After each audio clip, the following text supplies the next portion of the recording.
Voilà. Alors, on est dans une série de prédications qui s'appelle Toxique, écrit avec un C exprès pour piquer les yeux un peu, comme tout ce qui est toxique. Et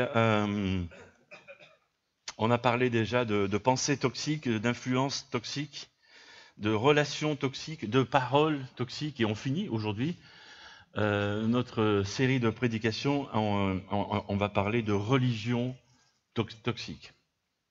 Alors, moi, ce qui m'amuse quand je fais la connaissance de personnes en dehors du contexte de l'Église, c'est que vient toujours le moment où on parle de nos métiers, forcément. Puisqu'en France, on définit les personnes par rapport à leur métier. Je ne sais pas pourquoi, c'est bien triste, mais c'est comme ça. Et comme ça, on peut mesurer par rapport à notre fameuse échelle sociale où c'est qu'on en est, mais bon, je ne veux pas parler là-dessus.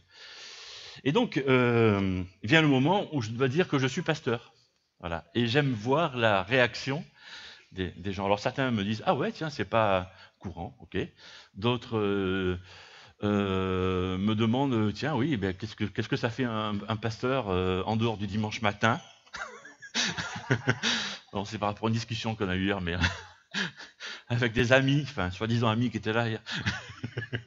Ouais, voilà. Non, bien sûr, on plaisante, voilà. Et puis donc, ben, j'explique ce que je fais pendant la semaine, bien sûr. Et puis d'autres personnes, et là où ça devient intéressant, c'est de...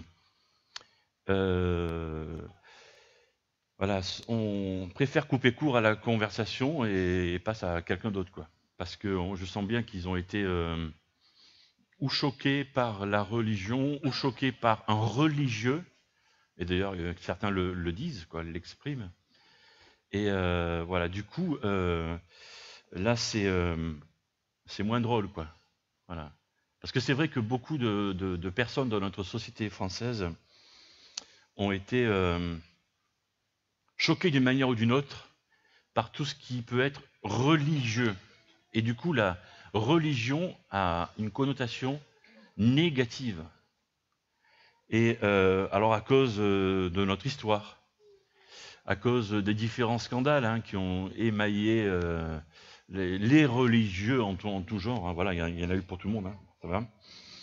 Et sauf que le problème, c'est que Jésus n'est pas venu sur la terre pour construire une religion, ni pour faire des hommes et des femmes des religieux. Il est venu pour changer les cœurs. C'est tout. Voilà. Et aujourd'hui, j'aimerais parler du danger de la religion toxique. Alors, on pourrait en parler toute une journée, mais on va prendre juste une trentaine de minutes. Et toxique, je le rappelle pour la dernière fois, c'est tout ce qui contient des matières qui est capable de provoquer une maladie grave, voire la mort, mais qui ne se voit pas. Comme une religion toxique. Ça ne se voit pas, en fait. Voilà, en tout cas, a priori, ça ne se voit pas. Alors que, finalement, on voit bien que le religieux est en train d'être nocif à la pureté du message de l'Évangile. On a des exemples dans notre Bible, et si on prend dans Galates chapitre 1er, on a un exemple très très puissant de la religion toxique. Un mot sur le contexte avant de lire ces quelques versets. L'auteur, c'est l'apôtre Paul, qui se rendait de ville en ville, et il parlait de Jésus et du message de l'Évangile. Et avec ceux qui adhéraient à ce message, il commençait à constituer une église, et quand l'église était constituée avec des responsables, l'apôtre Paul passait à une autre ville, voilà. Mais il restait en relation avec les églises qu'il avait fondées, et ce qui fait qu'on a des textes qu'il a pu écrire. On n'a pas tous ces textes, mais quelques-uns quand même, et l'apôtre Paul a fait ça en Galatie, où a vu jour une grande église, et Paul est parti, et d'autres personnes, un groupe de personnes sont venues après lui. Et ces gens étaient connus comme des judaïsants, donc des personnes qui prêchaient plutôt par rapport à un retour à la religion juive, ou en tout cas un mélange. Voilà. Et ces gens-là disaient, bon, ce que l'apôtre Paul a dit, c'est bien, mais pas assez. Il vous manque quelque chose, il faut passer, voilà, il vous manque quelque chose, et notamment, il parlait de la circoncision. Alors autant dire que pour les femmes, ça les dérangeait pas trop, mais pour les hommes, c'était un petit peu, comment dirais-je, ennuyeux. Voilà, je pèse mes mots. Et donc, il dit ça. Je m'étonne, c'est l'apôtre Paul qui dit, je m'étonne que vous vous détourniez si vite de celui qui vous a appelé par la grâce de Christ pour passer à un autre évangile. Non pas qu'il y en ait un autre, mais il y a des gens qui vous troublent et veulent pervertir l'évangile de Christ. Et le mot pervertir, là, ici, peut être aussi traduit par corrompre ou déformer ou empoisonner. Et donc l'apôtre Paul compare ça à un empoisonnement, comme quelque chose qui est toxique. Et donc il leur dit finalement, c'est le message de l'évangile pur et dur, si je peux dire ainsi. C'est le message de Christ et rien d'autre. Et j'aimerais parler maintenant de deux choses qui font qu'une religion est toxique. Et la première des choses, c'est qu'une religion toxique se concentre plus sur les apparences que sur le cœur. Et c'est plutôt une religion qui prêche voilà, sur le paraître plutôt que sur une transformation profonde, une transformation intérieure des personnes. Une religion qui prêche sur un effort extérieur pour arriver au paradis. Pour arriver au paradis, tu dois faire ça, ça, ça et ça. Ah bon? Ok, ça c'est une religion toxique. Et finalement, ce serait, si on ramène ça au christianisme, ce serait ramener l'évangile de Christ à un tas de règles. Chose que Jésus a combattu pendant tout le long de son ministère. Il y a justement à l'époque de Jésus un groupe de personnes chez les Juifs qui excellaient dans l'application de la loi juive. Et c'est ces fameux pharisiens qui étaient des super juifs, je vais les appeler comme ça, voilà, et qui connaissaient toutes ces lois par cœur, non seulement qu'ils les connaissaient, mais qui les appliquaient. En tout cas, ils montraient qu'ils appliquaient ces règles. Voilà. Et Jésus ne supportait pas, on le voit dans les évangiles, à chaque fois il est en confrontation avec eux, il supportait pas, c'est pas qu'il supportait pas ces hommes, il les aimait en fait, hein, mais il ne supportait pas leur comportement. C'est ça. Et il combattait leur comportement à eux. Ouais. C'est exactement ça. Et on voit ça dans Matthieu chapitre 23, verset 25. Quel malheur pour vous, maîtres de la loi et pharisiens, quand vous êtes des hommes faux, vous nettoyez, alors il prend une image, hein, vous nettoyez l'extérieur du verre et du plat, mais dedans, ils sont pleins de ce que vous avez volé et arraché aux gens. Donc, il va fort, quoi. Hein, il envoie le bois, quoi. Hein. C'est violent, voilà. Ça montre combien Jésus voyait en fait ce que ces hommes avaient dans leur plat, dans leur cœur, voilà, et combien ils ne supportaient pas leur comportement. Et c'est vrai que ces hommes se mettaient au coin des rues pour que, comme ça, quand tu es au coin de la rue, on peut te voir de partout. C'est malin quand même, c'est intelligent. Et puis ils priaient à voix haute. Tu es dans la rue et tu pries à voix haute, essaye de le faire. Voilà, on va te voir, quoi. Hein, voilà. Ok, c'est ce qu'il voulait. Il voulait être vu. Il s'arrangeait aussi pour que les gens voient ce qu'ils amènent comme offrande au temple. Voilà. Et il s'habillait de telle manière qu'on pouvait dire, tiens, lui, c'est un religieux. Ah ouais. Jésus ne supportait pas ça. Et il n'a pas arrêté de, si je peux utiliser l'expression, de la rentrer dans l'art, quoi. Dire, mais nettoyez plutôt votre cœur d'abord avant de vous occuper de l'extérieur. Et c'est ça. La religion toxique se concentre sur l'extérieur plutôt que sur l'intérieur. Et Jésus, voilà, était tout le temps en conflit avec eux. Et un deuxième point, c'est que la religion toxique favorise l'orgueil. Ça va ensemble, en fait. Hein. Voilà. Parce que quand on pense toujours au paraître, voilà, ça va ensemble. Et la religion toxique, c'est j'ai raison, et toi, tu as tort. Voilà. Et donc, je me place comme supérieur à toi. Et Luc, dans l'évangile selon Luc, Jésus raconte une histoire comme ça de personnes qui étaient fières de leur religion. Donc, à partir du verset 9, il leur raconta une parabole pour ceux qui étaient convaincus d'être justes et méprisaient les autres. Et donc, voilà, il dit ça, 2 hommes montèrent au temple pour prier, un pharisien et un collecteur d'impôts. Je fais une pause ici pour... donc, les pharisiens, c'est ceux dont on vient de parler, ces gens qui connaissaient la loi et qui montraient qu'ils la connaissaient, et les collecteurs d'impôts étaient des hommes qui étaient rejetés de la société parce que voilà, ils collectaient l'impôt pour l'envahisseur, et en plus, ils se servaient dans la caisse. Donc, c'était des traîtres corrompus, donc détestés de tout le monde. Ok ? Donc, ces deux personnes-là, totalement différents et opposés, vont au temple. Voilà. Le pharisien, debout, faisait intérieurement cette prière.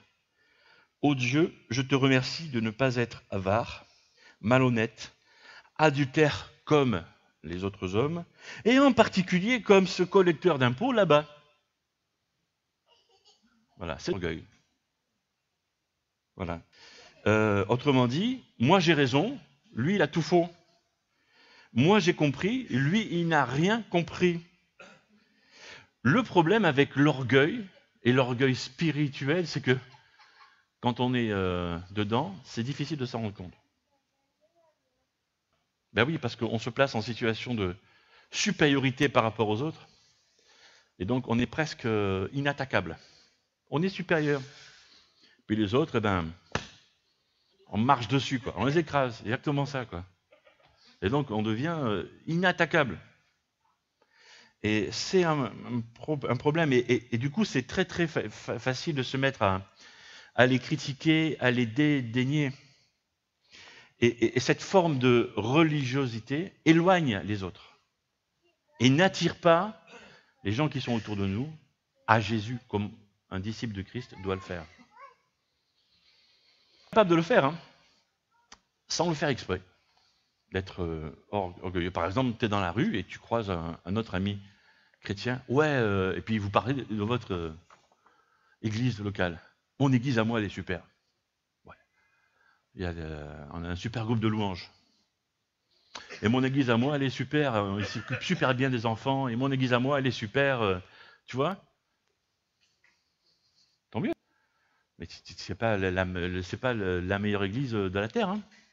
C'est une église parmi tant d'autres, et il y en a plein d'autres qui sont bien aussi, quoi. Voilà. Et puis ton église à toi est remplie de défauts aussi. J'arrête pas de le dire, hein, vous avez remarqué. Ça va, justement, c'est pour combattre cet orgueil-là. Parce qu'il faut rester à tout prix ouvert, accueillant, pour accueillir ceux qui s'approchent de Christ par nous. Et donc, surtout ne pas être orgueilleux et combattre cela. Donc, stop à la fierté spirituelle. Parce que cette forme de religion toxique nous fait enfler, nous rend fiers, on pense être meilleur, mais en fait on est pire. Et puis celui qui ne croit pas en Christ nous regarde. Attends, tu crois, je vais essayer de te ressembler à toi, toi qui es méprisant, qui pense être supérieur à tout le monde, mais dégage quoi. Donc ça a l'effet inverse. C'est vraiment stupide en fait. Hein. Voilà. La religion toxique empoisonne et détruit. Donc il nous faut prendre du recul et revenir à l'évangile. C'est ce que l'apôtre Paul disait tout à l'heure. La bonne nouvelle. L'évangile, ça veut dire bonne nouvelle. Et pourquoi Dieu a envoyé son Fils Jésus? C'est pas pour faire de nous des religieux. C'est pour nous libérer. C'est pas pour nous emprisonner. Et dans Romains chapitre 3, il est écrit « Car personne ne sera reconnu juste aux yeux de Dieu pour avoir obéi en tout à la loi. La loi permet seulement de prendre connaissance du péché.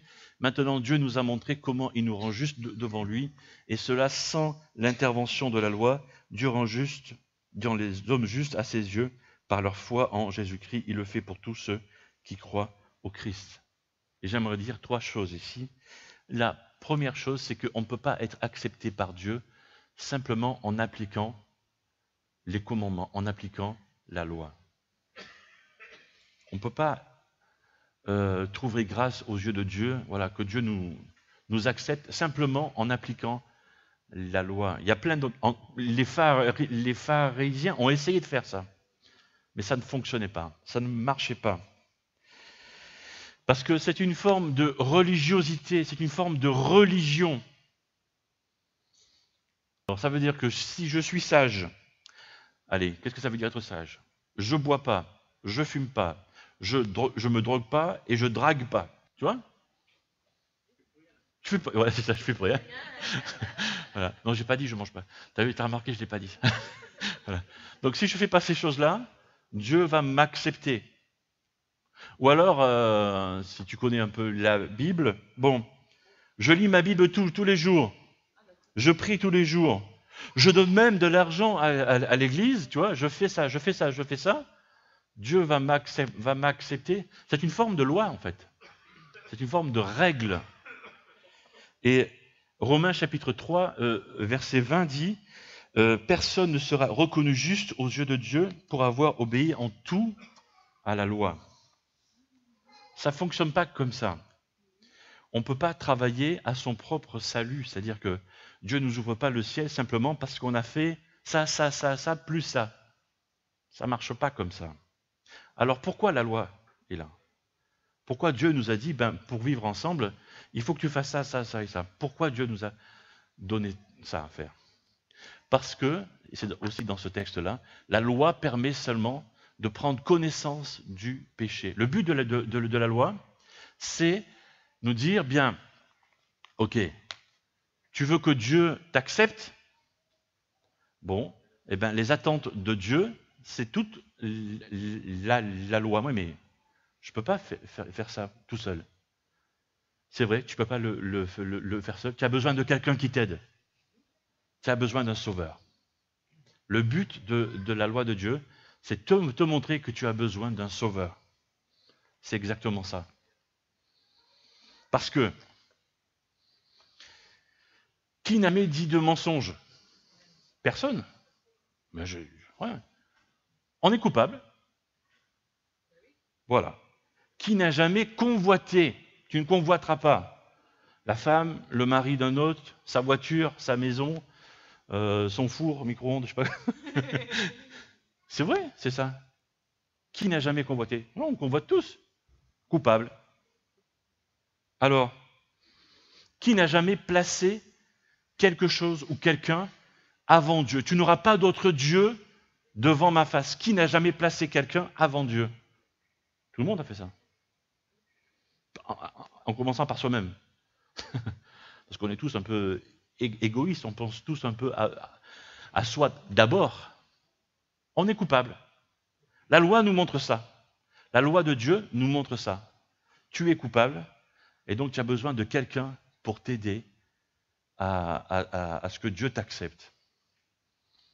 Et donc, comment on fait alors? Comment on fait? Et c'est le troisième verset de ce matin. Dieu rend les hommes justes à ses yeux par la foi en Christ. Par la foi en Christ. Dieu nous rend justes par la foi en Jésus-Christ. Simplement quand je me mets à croire dans ce que Jésus a fait, à ce moment-là, par ma foi, Dieu m'accepte. Donc il n'y a pas besoin d'autre chose de plus que ça. Et vous avez remarqué qu'ici j'ai souligné, il le fait pour tous ceux qui croient en Christ. C'est qui ce tous? Ben, ce tous, c'est par exemple ceux qui doutent. Mais est-ce que Dieu existe? Ben, ça marche pour lui. Ou ça marche aussi pour ceux qui ont fait des bêtises. Et à croire en Christ, ça marche pour lui, ça marche pour elle. Ça marche aussi pour ceux, par exemple, qui ont grandi dans une église, qui ont eu une éducation religieuse, et tout d'un coup, ils se mettent à croire en Christ. Ça marche. Ça marche aussi pour ceux qui n'ont pas eu d'éducation religieuse. Et puis tout d'un coup, ils apprennent à connaître Christ, et ils se mettent à croire en lui. Ça marche, etc., etc. Tous, pour tous. Tous ceux qui croient, qui ont la foi. Donc ce n'est pas basé sur ce qu'on fait, sur ce qu'on peut faire, sur nos actions. C'est basé sur ce que Jésus a fait.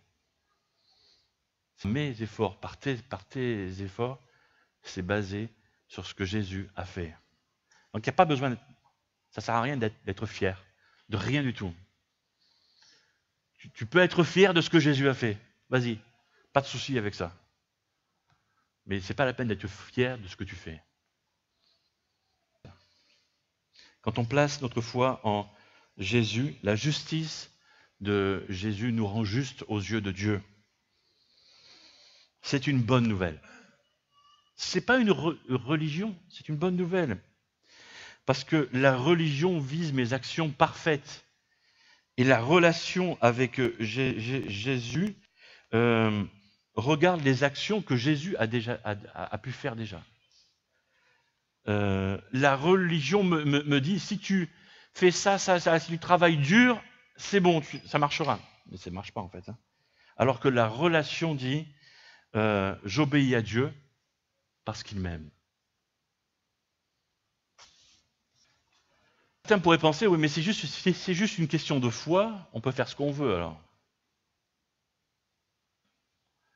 Parce que si tu as la foi, si tu comprends vraiment ce que Jésus a fait pour toi, Jésus qui était sans défaut, sans péché, et qui a pris ta place sur la croix, qui est mort à ta place, et qui a pris ta douleur, la douleur de la croix à ta place, qui est devenu péché, qui a versé son sang, comme on a chanté tout à l'heure, qui est mort pour toi, et qui est ressuscité, donc qui est prêt à te partager sa vie avec toi. Une fois que tu comprends tout ça, tu fais plus n'importe quoi. Ça ne veut pas dire qu'il ne nous arrive pas de faire des bêtises de temps en temps, ça va. Mais Dieu nous pardonne. Dieu est prêt à nous pardonner. Mais quand tu prends conscience de ça, tu as une chose à dire, c'est Jésus prend tout, quoi. Ma vie est à toi. Ma vie est à toi. Et du coup, ce n'est pas un effort religieux. Relation. Je suis en relation avec celui qui m'a sauvé, avec celui qui m'aime. C'est ça, la bonne nouvelle. L'évangile, c'est ça. Il y a un autre exemple qu'on a pris tout à l'heure avec le pharisien et le collecteur d'impôts. Voilà. Cet homme, ce collecteur d'impôts qui était rejeté par tous les autres,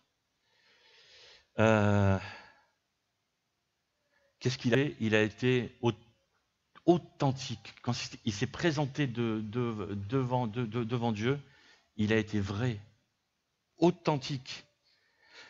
On fait la lecture. Le collecteur d'impôts, lui, se tenait à distance. Il n'osait même pas s'approcher. Mais il avait honte. Par rapport à sa vie, par rapport à son comportement. Il avait honte. Il n'osait même pas lever les yeux vers le ciel. Frapper la poitrine. C'est un gars qui reconnaît sa responsabilité. C'est un gars qui reconnaît ses fautes, ses péchés, comme dit la Bible. Et voilà sa prière. Dieu, aie pitié de moi, qui suis un pécheur. C'est presque trop simple. Mais là, l'évangile, c'est simple. L'évangile, c'est très simple. C'est une femme qui se présente devant Dieu en reconnaissant ses erreurs, c'est tout. Et Dieu va faire tout le reste, en fait. Dieu va faire tout le reste du chemin. Et c'est exactement ce qui se passe pour cet homme. Je vous le dis, ajouta Jésus, cet homme était en règle avec Dieu, alors que c'était ce type d'homme que toute la société de l'époque condamnait. Et Jésus dit que cet homme était en règle avec Dieu. Il retourna chez lui, mais pas le pharisien. Quiconque s'élèvera sera abaissé, et celui qui s'abaisse sera élevé. Jésus n'est pas venu pour faire de nous des religieux. Il n'est pas venu pour nous soumettre à une servitude de performance. Il est venu pour nous libérer. Chrétien, c'est pas une religion, c'est avoir une relation avec un Dieu vivant. Nous ayons un temps maintenant de recueillement, et je vais prier. Donc je vous invite à courber vos têtes pour que le Seigneur puisse continuer à parler à nos cœurs. Seigneur, moi je vais te demander que tu rayes de nos esprits tout ce qui peut être toxique et tout ce qui peut être de forme de religiosité toxique. Je vais prier, Seigneur, pour ceux et celles qui ont été blessés par une forme ou quelque forme que ce soit de religion ou de religiosité. Et je te prie, Seigneur, que tu donnes la paix et que tu mettes ta main et que tu guérisses les cœurs, les âmes, les esprits. D'autres ont été déçus par des responsables religieux, et là aussi, je te demande que tu apportes la guérison et la paix dans les cœurs. Peut-être que l'un ou l'autre aussi est coincé dans un esprit de performance, de légalisme peut-être aussi. Je te prie pour que la vérité de ton évangile envahisse nos cœurs. Change-nous, Seigneur. Change-nous et qu'on ne soit plus jamais les mêmes. Seigneur, nous sommes coupables. Hein. Nous sommes coupables parce que nous sommes incapables d'appliquer ta loi. C'est vrai. C'est vrai. Et l'un est coupable de ceci, l'autre est coupable de cela. Et peut-être que l'un ou l'autre est en train de confesser un péché dans son cœur en ce moment. Et tu entends cette confession. Et Seigneur, tu donnes ton pardon à celui qui se confesse sincèrement. Et tu es en train de le faire en ce moment. Merci Seigneur parce que tu nous pardonnes. Merci parce que tu nous sauves. Et cette bonne nouvelle, cet évangile que tu nous donnes, c'est ce Jésus, ton Fils unique, Seigneur Dieu, qui était sans péché et qui est venu nous sauver, qui est devenu péché à notre place pour que nous soyons pardonnés. Merci parce que tu agis profondément dans nos cœurs. Tu veux nous transformer jour après jour. Merci pour ta parole et merci pour tout le bien que tu nous fais, que tu vas nous faire encore pendant les jours et les heures qui viennent. En Jésus-Christ. Amen.